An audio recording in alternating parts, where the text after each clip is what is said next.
Hello, everyone. Welcome to the Altar podcast. Today is New Year's Eve. Mm-hmm. Although they'll be hearing it later. But Right. And so, a Happy New Year's to everyone hearing this in 2025. Today, it's a, what is it? It's a sort of a unique podcast because we don't have any guests, but Ryan and I have been talking about this specific topic and this sort of realm of stuff for a while, right? And so for a long time. for like most of the year. I think it's something that's been an ongoing conversation about the Father Heart of God, Yep. the prodigal son, about identity, about Because we talk about that all the time. yes, You and I.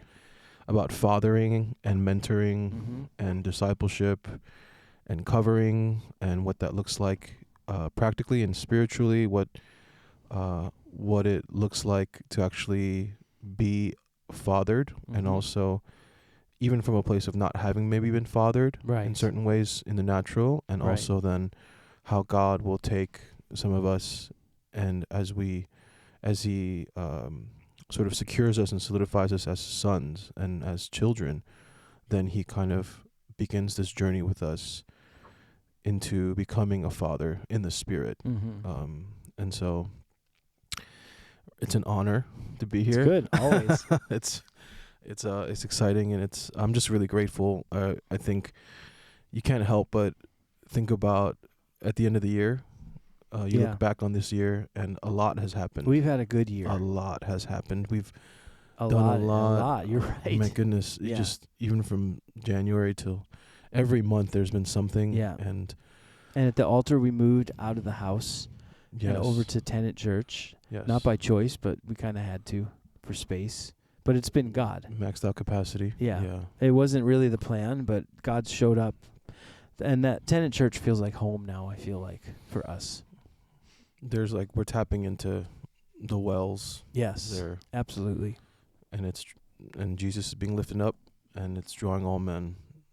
Yeah. And it's been really Yeah, for sure. I think it's good. It's a kind of like a recap. You know, we had Times Square. Yeah, that the was Ecclesia. good. Rained at the beginning, but it stopped raining. It stopped raining once we started, pretty much, except Which for a is little bit great. of drizzle. Yeah, we had to suffer a little bit, but Yeah. it was It was good. really worth it. But it's interesting that the topic we're talking about today is foundational to what we do at the altar, whether it's Times Square or, worship or expanding because more people are coming. As we're growing in ministry, the one of the core messages we have is the Father Heart of God and identity, because you and I have both seen many times many successful ministers and people and ministries that grow and increase but have something off at that foundational level that never gets dealt with or healed, and it can cause huge problems down the road Right. for those right. people, for the ministries, and for the people they're shepherding especially. And if there's an international, via social media platform, then all of that trickles down. So whether it's someone who's just coming into the altar for the first time, or it's someone who has 5 million followers on Instagram and YouTube, the issue of identity and understanding who we are as sons and daughters is equally as important, right? That's how I would say it.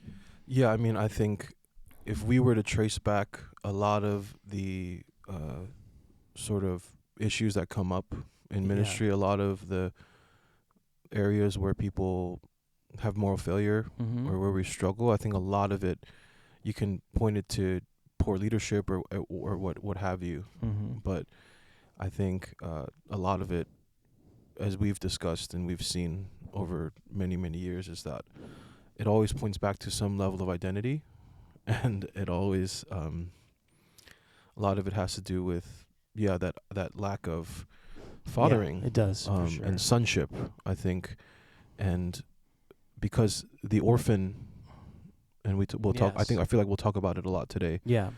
That orphan in me, the orphan mentality, the orphan spirit. Yeah. It connects us so much but it produces what it produces ultimately is that isolation. It produces a lack of submission. It Mhm. produces Needing to prove yeah yourself. yeah Needing to performance just earn validity.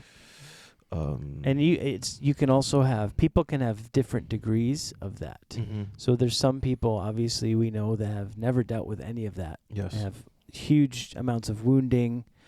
And then there's people that have dealt with some, but there's still areas where it's operating. Mhm. So it kind of is a spectrum, which is why, like we, and not just we, but even I, for myself, am always coming back to that and saying, all right, God, show me, is there another Mhm. layer that I need to get down to where there's still orphan thinking? Because it just affects so much. Right. You know, in the area of, for example, in finances, you can take any area, but in finances, if you have orphan thinking, then you're constantly trying to,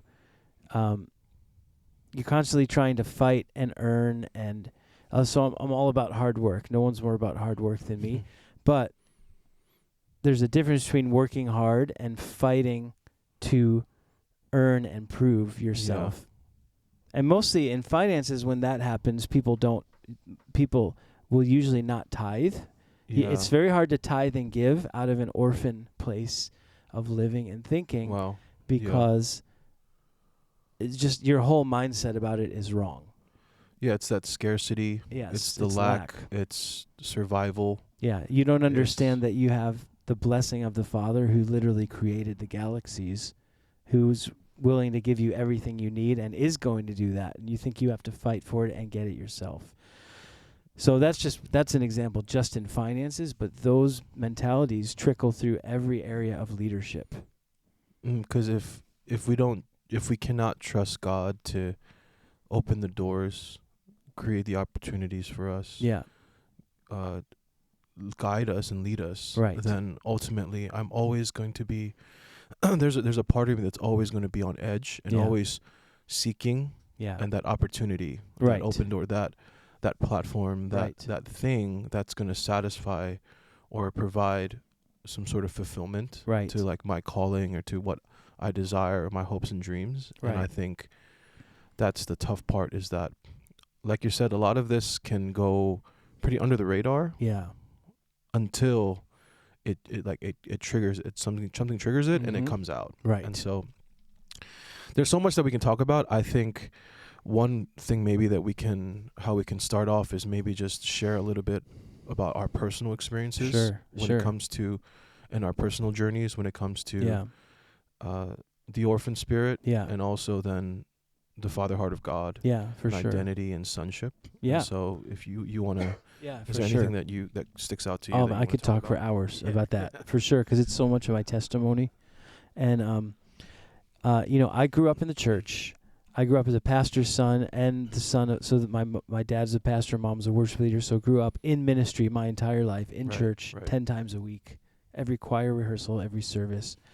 Grew up, and so coming up in that, there was very successful ministry, but not a whole lot of relationship specifically with my dad, who now we have a great relationship now, because it's all the end of this testimony. But back then and growing up, there wasn't a lot of relationship, because if you trace it back, he didn't have a relationship with my grandpa, with his dad, and probably goes generationally more than that. But so I grew up in that context of really being in ministry, being around God. This is Spirit-filled Pentecostal Assemblies of God church, and encountering God, but not having that father relationship the way it should have been in its fullness. So what that did is, fast forwarding later on, when I ended up going into ministry myself and had successful ministry and led worship and was speaking and opened doors, and all of that was good. But what I realized was that I wasn't operating in ministry out of a place of identity as a son to God, I'm talking about.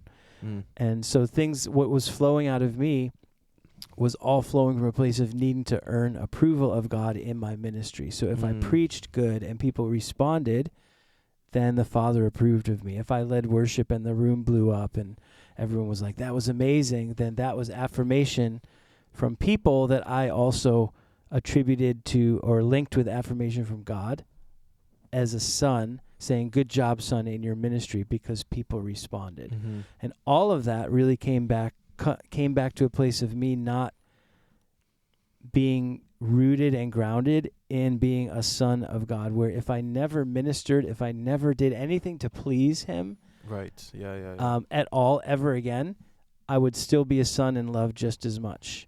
And it's hard to I didn't fully understand that, even after going through inner healing and having a healed relationship with my dad and forgiveness and all that. I didn't fully understand it until I had my own son, who you know, Asher, and or daughters. Having your own children, when you realize there's not a single thing they could do ever to change your love for them or to change my willingness to provide for them, my willingness to protect them, my willingness to be a father. And it does none of that. Nothing they could do changes their identity as my son or daughter, and how much more that's how God views us. So a little. That's like the quick summary of my testimony. But really, what the shift that came for me was during some inner healing, forgiving my dad and choosing to release all of the anger and the bitterness and the unmet expectations. And when I really released that, and basically put that all at the foot of the cross, that was when I realized that I had to, and I came into in that moment, sonship with God. But it was being blocked by unforgiveness of my father. So I could go down a lot of those. That's like the overall picture of that. I just think you touched upon such an important point that we miss out sometimes. Yeah. We're looking for the prophetic word and the revelation of God, true. and you'll ask a lot of people who are feeling stuck, maybe sometimes, maybe feeling like a plateau in their walk with God, and wondering and searching, and is it my church? Is it the job? Is it this? Is it that? Do I need a mentor? And do I need a relationship? Is there so many questions? And I feel, again, it ties back to the identity piece, but could you just expand a little bit upon the fact that unforgiveness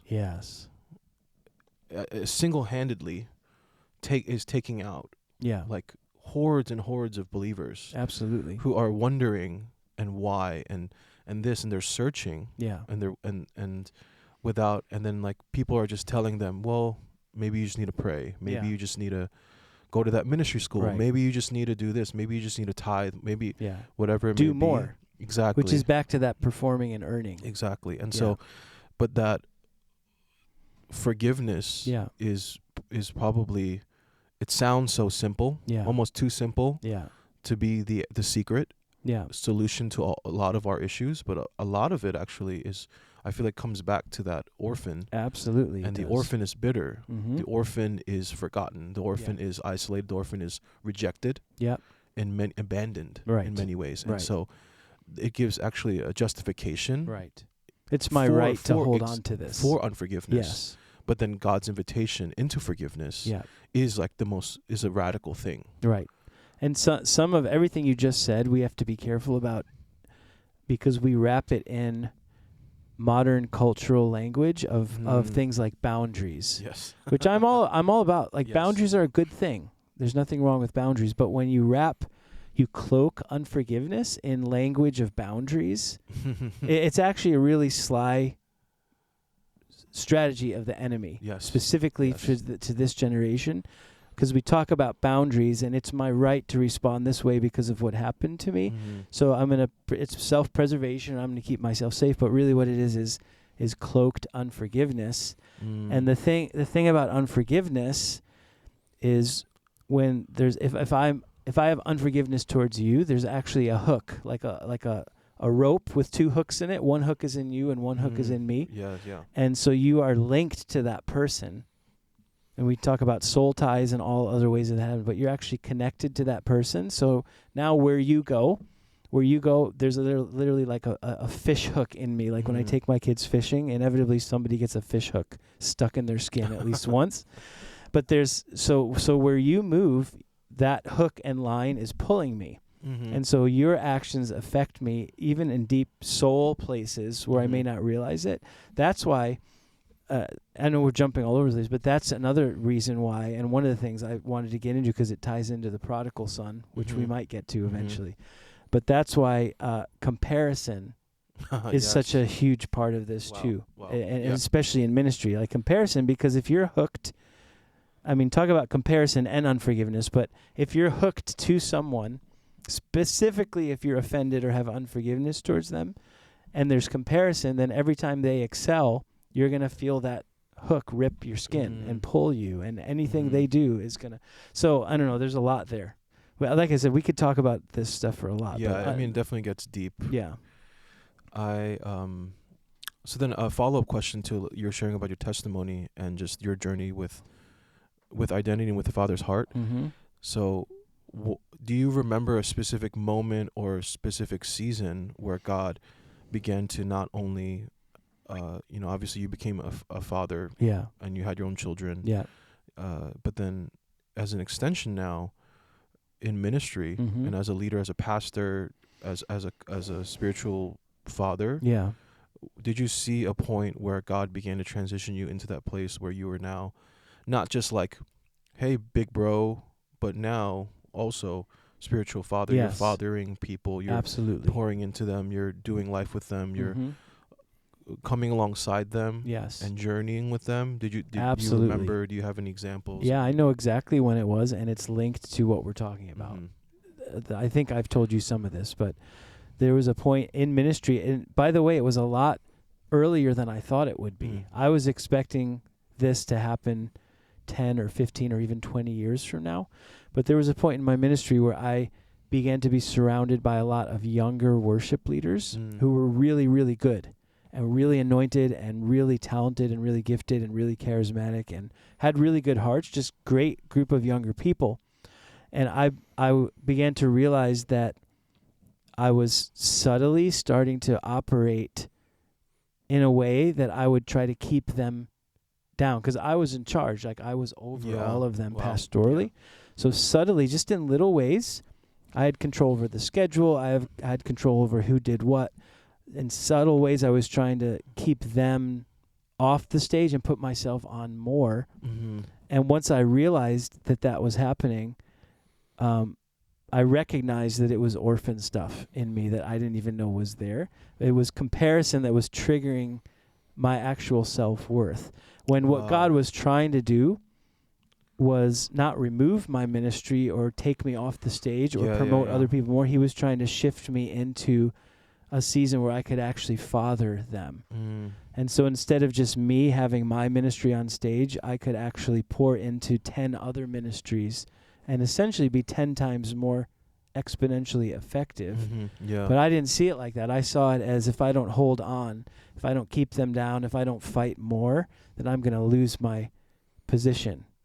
Like they're replacing you. I'm going to be replaced, and I'll be left, and I'll be the old guy. And so I can't tell you how many, we're talking about ministers, how many ministers I've seen come to that place and not recognize what's happening and fail to develop spiritual sons and daughters who are supposed to have a double portion of what they have. But that'll never happen because of the orphan. We're back to the orphan thinking, not knowing sonship.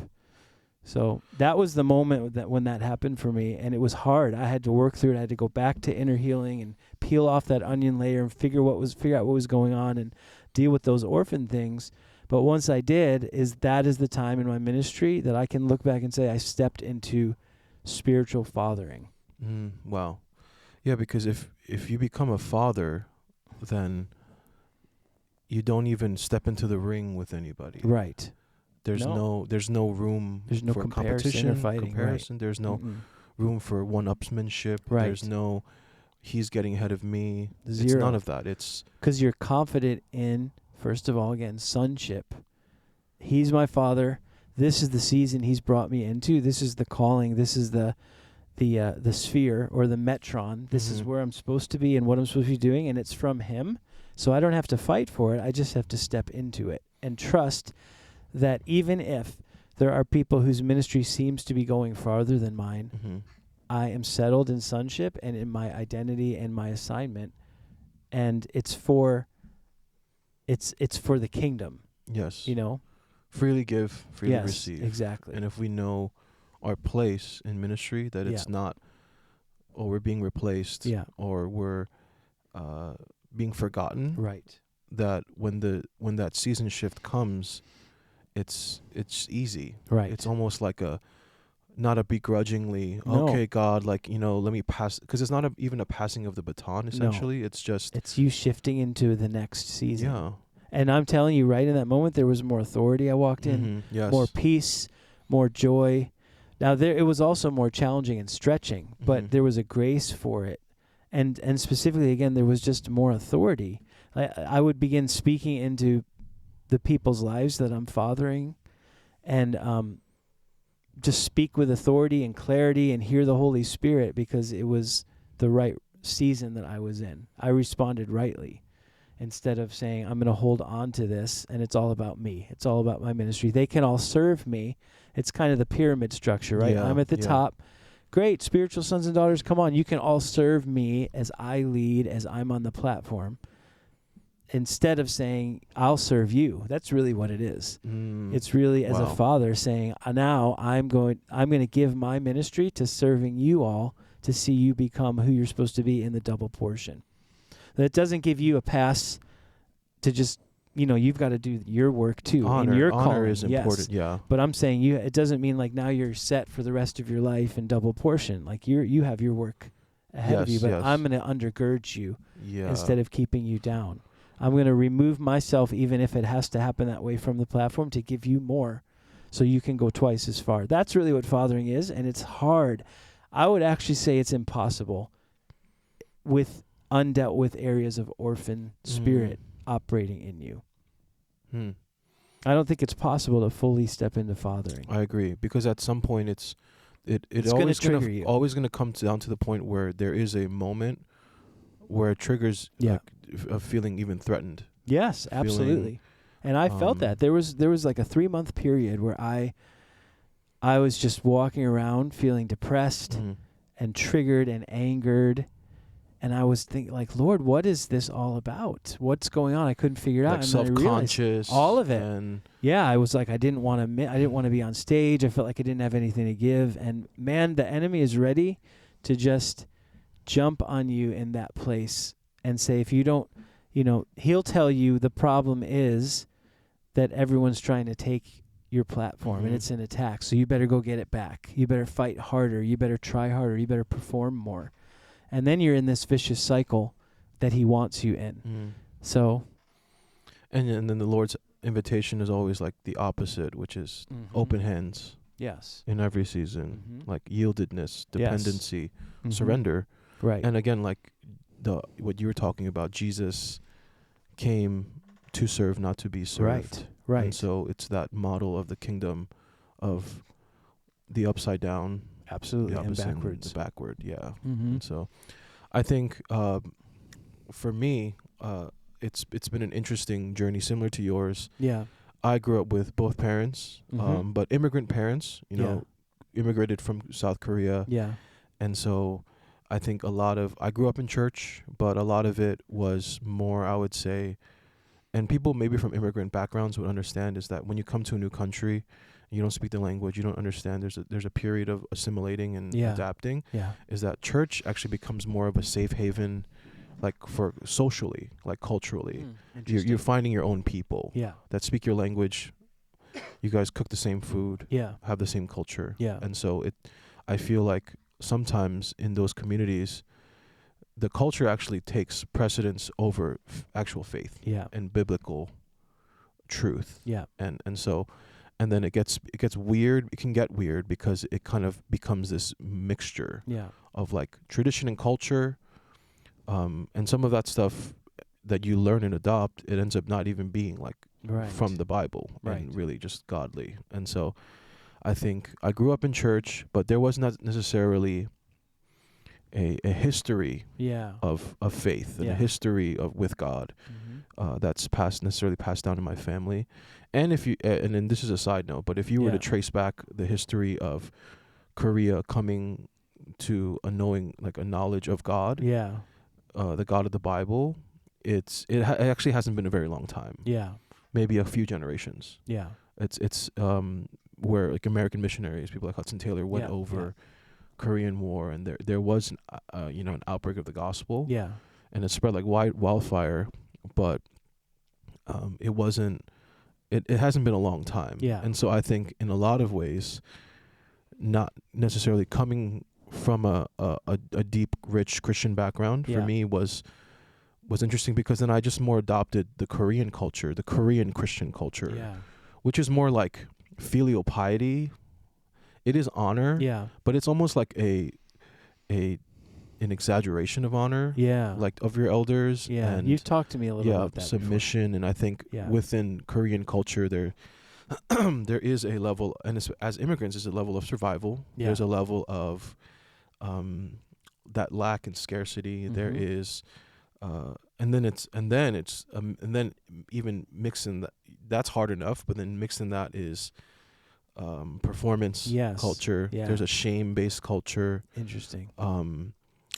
Like, and all of that. And so I think a lot of that shaped my worldview and my idea of who God was. And so a lot of the things you're saying is that would other Koreans resonate? Yeah. So it's a cultural thing like that. Yeah. It wasn't just specific necessarily to you. Yeah. You would think you would think maybe it just had to do with me, but actually in general, differing degrees, I think.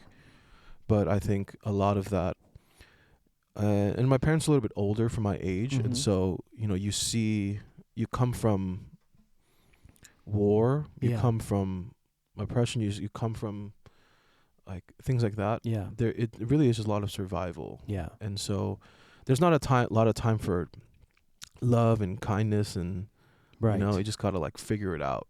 And so I think a lot of that translated to the household where my dad was always a provider.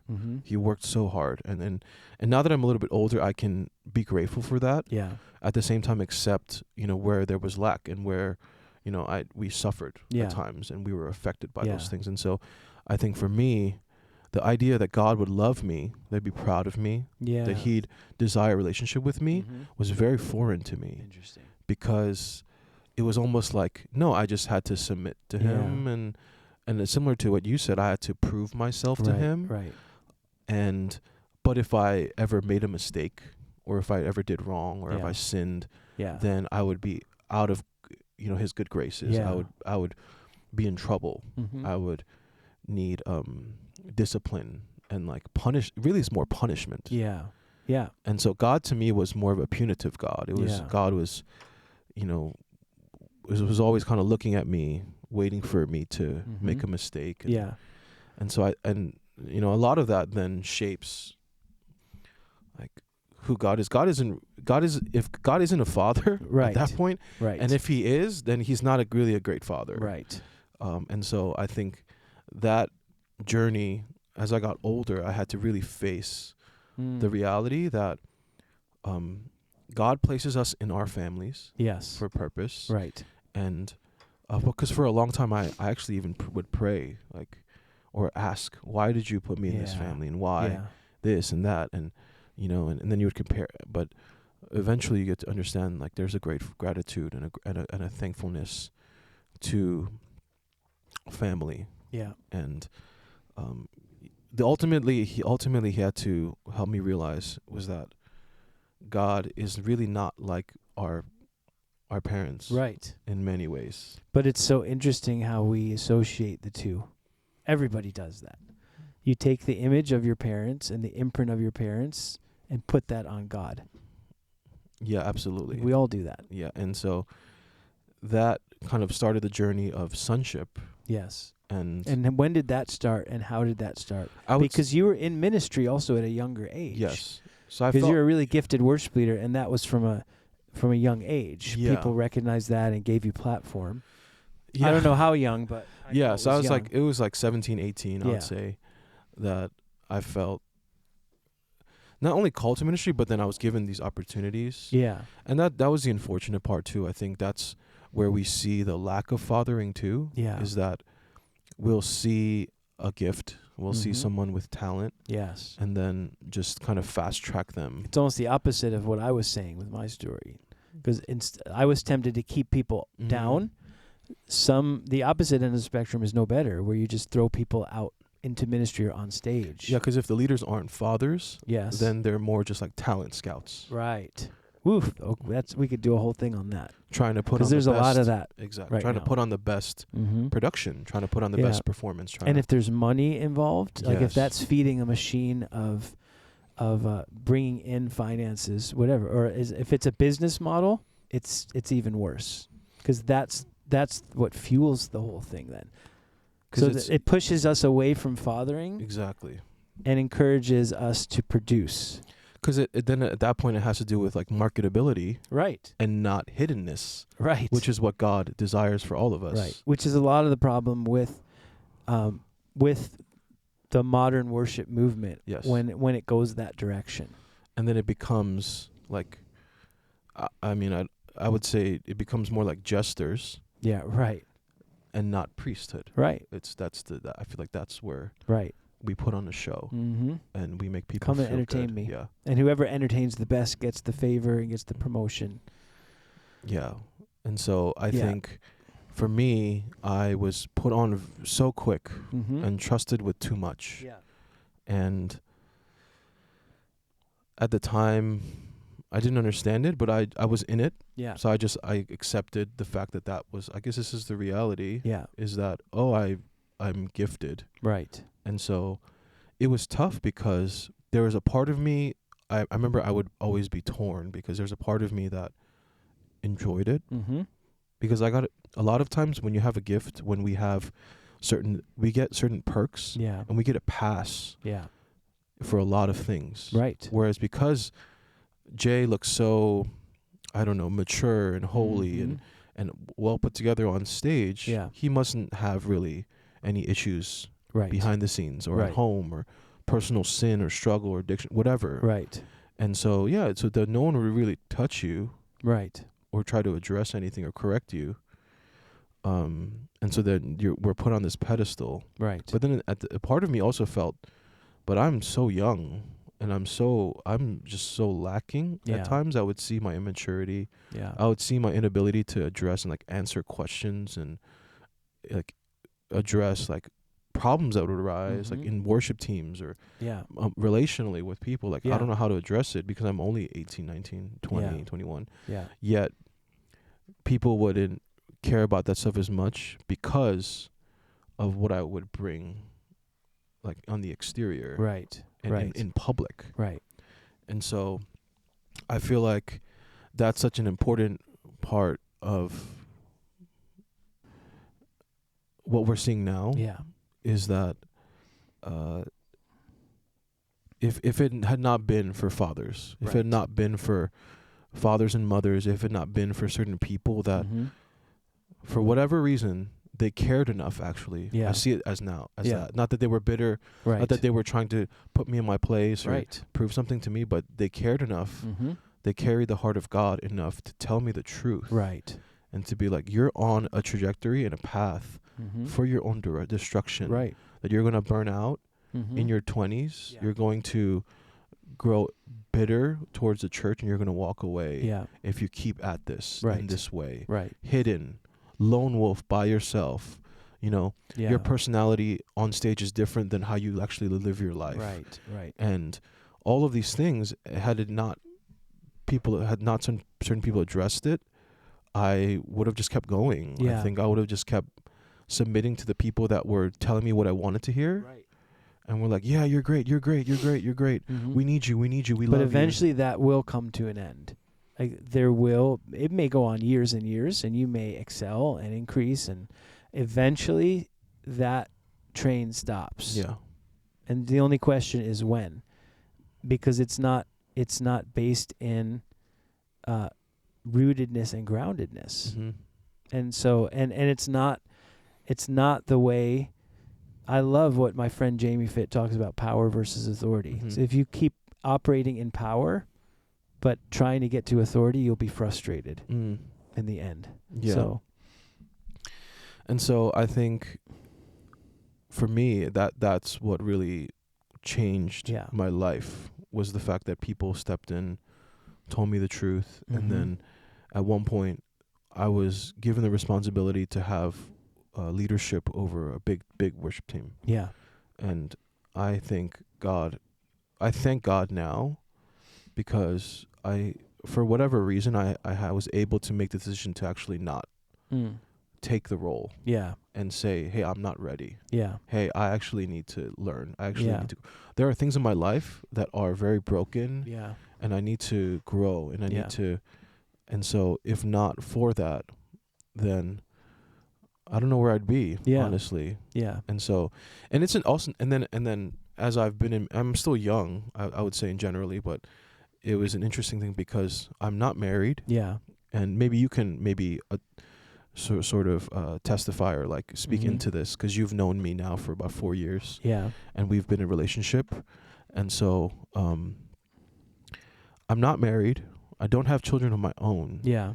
But for whatever reason, since God had called me young, and there's a lot of trials and a lot of stuff that we probably won't have time to go into detail for, Yeah. but a lot of things that God has allowed in my life, put me through, he's kind of walked me through, Mm-hmm. that where I started to see the call into like a spiritual fathering, Yeah. of being fathered myself, and as I'm being fathered by him and by spiritual fathers, that I was actually being put into a position to now father others. Yeah. Which is still, and it has been for a few years now, but it's still sort of one of those mysteries. Yeah. I get you. Because you don't feel qualified. I don't. And I don't feel Yeah. I feel like I'm too young, I'm not experienced, but then it's the wisdom of God's Holy Spirit. It is. Yeah. And so and what it is for me, because I feel the same thing many times. What it is for me is reliance on him.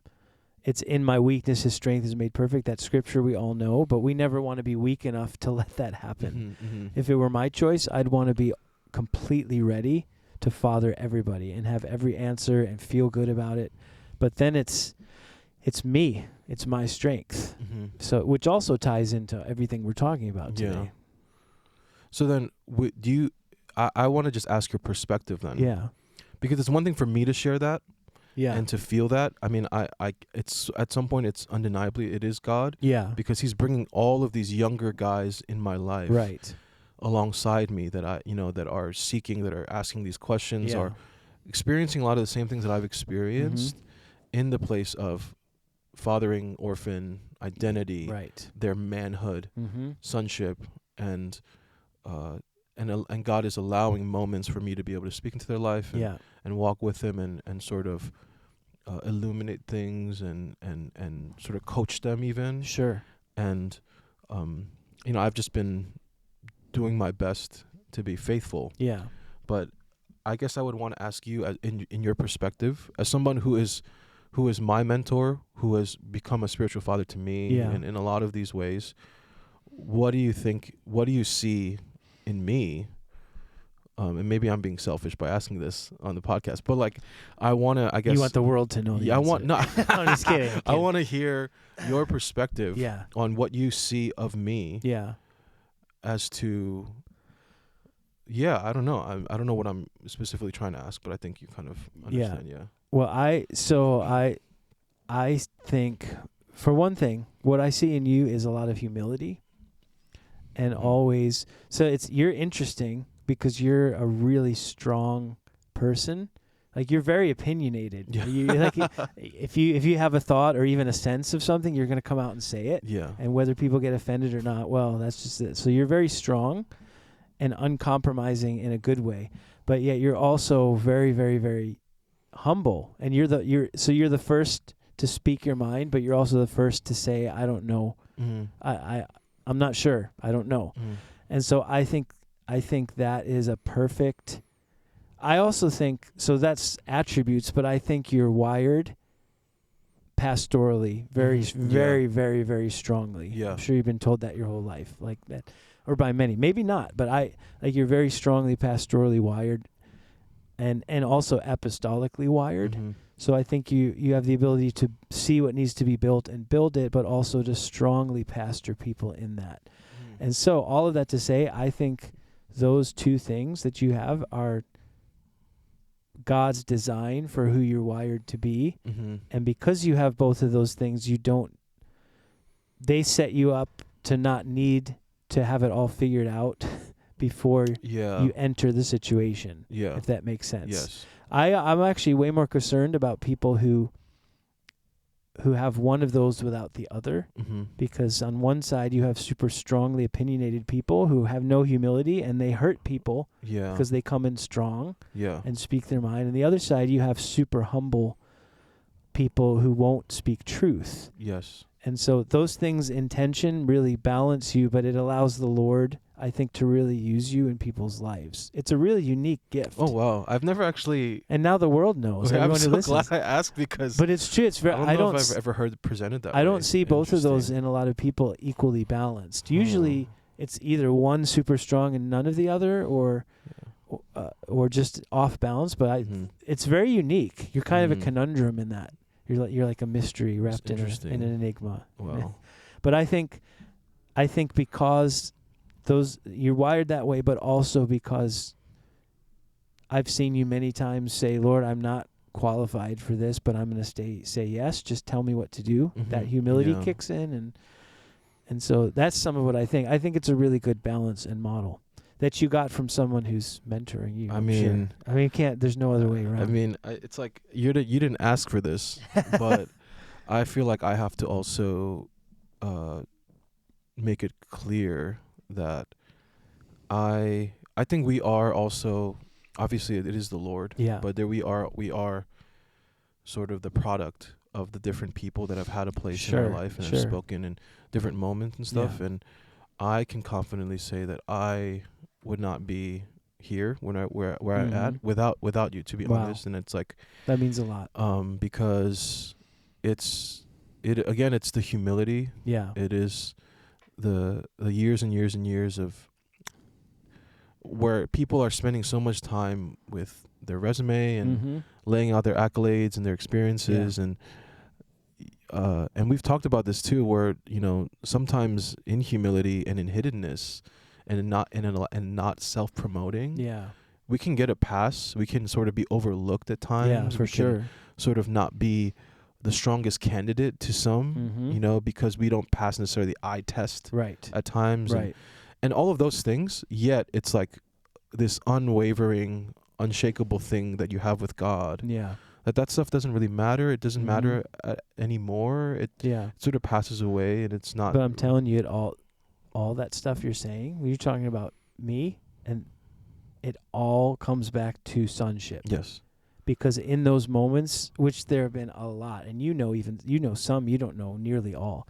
Some of being overlooked or left out or, hurt in ministry, the only place I come back to is, all right, you're my Father. All right, God, none of that even matters. It doesn't change who I am or why I'm doing this. It doesn't mean it's easier. Sometimes it's hard and hurtful, but coming back to that place of identity and sonship versus coming to a place of orphan thinking is totally different.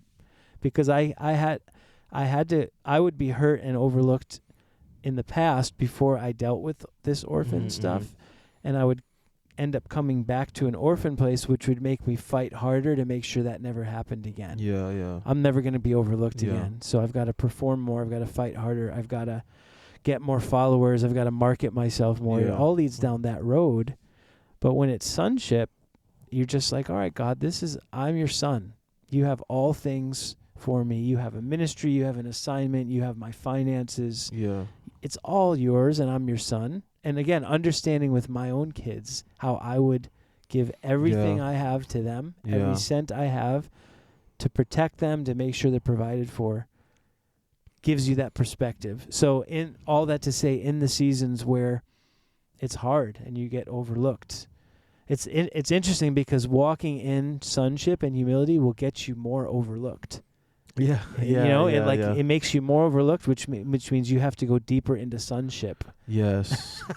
That's There's not really there's two paths, but you can only be on one. You can be on the self-promotion path or the sonship path, and the sonship path will get you overlooked more until, I would say this, until the Lord says it's time.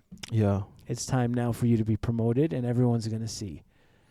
But that's him. Yeah. That's him. What encourages me in that is that we just need to look at Scripture. Yeah. And we look at like 30 years of hiddenness for Jesus. Yeah. For 3 years of ministry. Right. And so absolutely. If that is that's the model. our model, and that's our example, that's our blueprint, yeah, then it doesn't mean we're delayed. Yeah. It's not always the delay.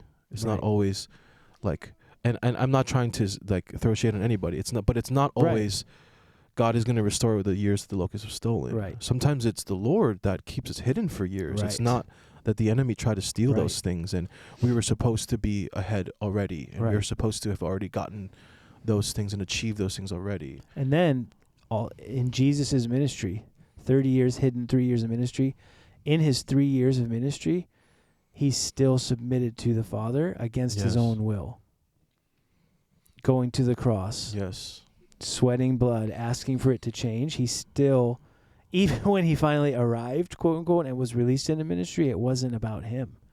It was still submitted to the Father. Exactly. And even stories like the triumphal entry, Palm Sunday, when everyone recognized him and the disciples were like, this is amazing. You recognize God, Jesus. They finally see you for who you are. Hosanna. All of that. His answer was, unless a grain of wheat dies, it falls to, that was his answer. Now it's time for me to die more. Yes.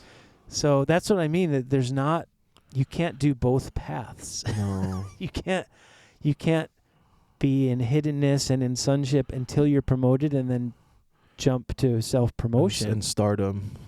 It's all the same path. It's the whole, as shown by like Jesus. two different kingdoms almost. Yeah. Yeah. Wow. And that's, at the altar, I know you know this, but like we are committed to that path for everyone. If anyone comes through here, for all of you guys, our core leaders, our worship leaders, you are on that path, whether people know who you are or not. And, we're going to be tested in that because all of us are going to have different journeys, different doors open, different doors not open. So we're all going to be tested to stay on that path. But it's the path of identity and sonship. I mean, it's so good because, and again, to like, not to just go back and highlight you, but I feel like I need to, because myself and anyone who's serving at the altar, we're all running together. It's natural that we're going to start to take after some of, our leaders' qualities. Yeah. And that includes you, it's Sarah, and so there's obviously, things that God will weigh. Yeah. But I feel like this idea of everything we've been talking about, because it's being set, it's not like it's not the top down, it's not pyramid. Right. It's not one face of the ministry. Right. I'm the face. Right. And so everyone else is behind the curtain. It's just me. Right. But because it's this, everyone's invited. There's a seat at the table for everybody. But the buy-in is still there, though. Yeah. It's Paul saying, "Follow me as I follow Christ." Right. It's not, I've already done it. I've achieved everything. I've arrived. Right. So you guys just need to get to my level. It's not that. It's, I'm going to keep going lower in humility. Yeah. So if you really care, if you're really in this, if you really say yes to this, this is what you're saying yes to. Yeah. And so I think that's like, there's no perfect church, there's no perfect ministry, there's no perfect person, but I think it actually sets us up to receive so much grace and mercy and guidance from God, even in our faults and even in our lack, and even in the areas that we still feel like we need to grow and get better. Yeah. And we make mistakes and we're still in process. Yeah. Is that posturing of ourselves before the Lord daily, season after season, year after year, disappointment after disappointment, pain after pain, rejection. It's that same place of humility and surrender that God, I think, honors that, and that creates that history with God, that friendship with the Lord, hearing His voice, and keeping the main thing, right, which is Jesus. Right. And you've been talking about it, preaching Christ and Christ crucified. That, I think, allows us to be under that grace at all times. Yes. Even when we start to waver at times, even when life hits us, and it only helps us because you are setting that example. And Oh, I that think means a lot. because if That's like the best compliment. Right because there. then we have a roadmap to follow. Yeah. If you yourself were, like indecisive, right? And sort of like back and forth, Yeah. or wishy-washy, or not that you don't have your days, but like, Yeah. in your resolve, Yeah. and in your morals, and in just your belief system. Yeah. If it was like, if it's this, if the conviction wasn't there Sure, from the Lord, sure. and the direction, Yeah. then I feel like we would, like, the people perish from lack of vision, right? Yeah. And so I think that's something that I feel I'm directly affected by because of your ministry, Wow, and because that's of your awesome. life, is because there is a conviction, That's awesome. and there is a yes. That means a lot. And so I think that in the grand scheme of like fathering Yeah. an identity, that's the beauty of it, Yeah. is that if I as a son then submit to that, Mm-hmm. to that process, to whatever, then I get to receive That's good. not only the proportion Yeah. and anointing and all those things, but Mhm. I get to receive that character, Wow. that life style, those beliefs, Mhm. and it strengthens. And I feel like it only gets stronger Yeah. as it gets passed down. That's really good. Because then I get to then pass it down Right. to Right. other people. Right. And then It's the double portion principle, I believe. But it's not this magical. We think double portion, we think twice the following and stage time. yeah. And so it may be that, but that's not ultimately what it is. Mm-hmm. This is good, man. We This can is keep really going. good, yeah. This is how they don't know. This is how we talk when we're just driving Like somewhere. all the time. All the time. Every week. But we're gonna eventually do a part 2 to this that Yeah. we've talked about. The prodigal son ties into all of this. Yeah. We'll do it. We could. You wanna hold it for the next I one? think so. Okay. Because my kids are doing the video engineering and they're ready to be done. Right? You did great. They've been so good. You did great. We're gonna do part 2 of this eventually, but love you, man. Love you so much. So good. We're running together. Yes, sir. Thank you guys for listening. We'll catch you next time.